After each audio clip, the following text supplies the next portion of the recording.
اسے جھوٹ سمجھ کے جو ہے ڈیلیٹ کر دیا یا پرچے کو پھاڑ دیا تو اس کا بیٹا مر گیا، اس کی بیوی مر گئی، اور ایک نے 12 لوگوں کو بھیج دیا تو اسے سونے کا کلش مل گیا. ساری جھوٹی باتیں،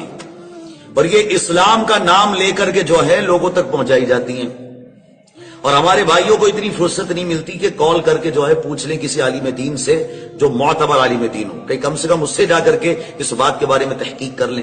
اور میں اب یہ باتیں آپ تک پہنچا رہا ہوں تو آپ کی یہ ذمہ داری ہے، جس طریقے سے یہ خرافاتی باتیں آپ تک پہنچی ہیں اسی طریقے سے یہ میسج لوگوں تک پہنچنا چاہیے. یہ شیخ احمد کا خواب ہو یا بغداد کی کوئی لڑکی کے بارے میں آتا ہے کہ اس نے خواب دیکھا، یہ میسج 12 کو پہنچاؤ، 20 کو پہنچاؤ، پریشانی دور ہو جائے گی، پرابلمز سولو ہو جائیں گی. بالکل جھوٹی باتیں ہیں،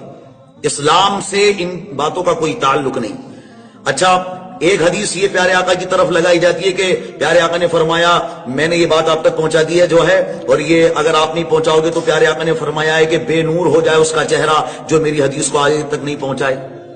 حالانکہ اس قسم کی حدیث بھی ہم نے کسی کتاب میں نہیں پڑھی کہ پیارے آقا نے یہ اس کے لیے الفاظ استعمال کیے ہوں کہ بے نور ہو جائے اس کا چہرہ.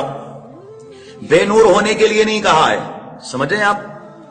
اتنا ضرور کہا ہے پیارے آقا صلی اللہ علیہ وسلم نے کہ اللہ رب العالمین پیارے آقا نے فرمایا کہ اس کو سبز و شاداب رکھے، اس کو خوش رکھے جو میری حدیث کو سنے اور دوسروں تک پہنچائے. یہ حدیث تو ملتی ہے لیکن یہ نہیں ملتی کہ بے نور ہو جائے اس کا چہرہ. اور پھر یہ کہ ہمارے یہاں بعض نوجوان یا جو واٹس ایپ یا فیس بک پر جڑے ہوئے ہوتے ہیں وہ کچھ اس قسم کی پوسٹ پھیلاتے ہیں کہ کوئی شخص یا 3-4 لونڈے مل کے قرآن کو جلا رہے ہوتے ہیں، اور پھر اس کے نیچے کومنٹس وہ لکھی ہوئی ہوتی ہے کہ اس کو آگے تک پھیلاؤ، اور جو نہ پھیلائے اس پر بھی اللہ کی لعنت، معاذ اللہ. یعنی کہ اس غلط بات کو زیادہ سے زیادہ لوگوں تک پہنچاؤ کہ ہمارے قرآن کی توہین ہو رہی ہے، ہمارا قرآن جلایا جا رہا ہے، اور ہم اس کو آگے سے آگے تک پہنچائیں، اور نہ پہنچائیں تو ہم پر لعنت ہو، معاذ اللہ رب العالمین. یعنی کون سی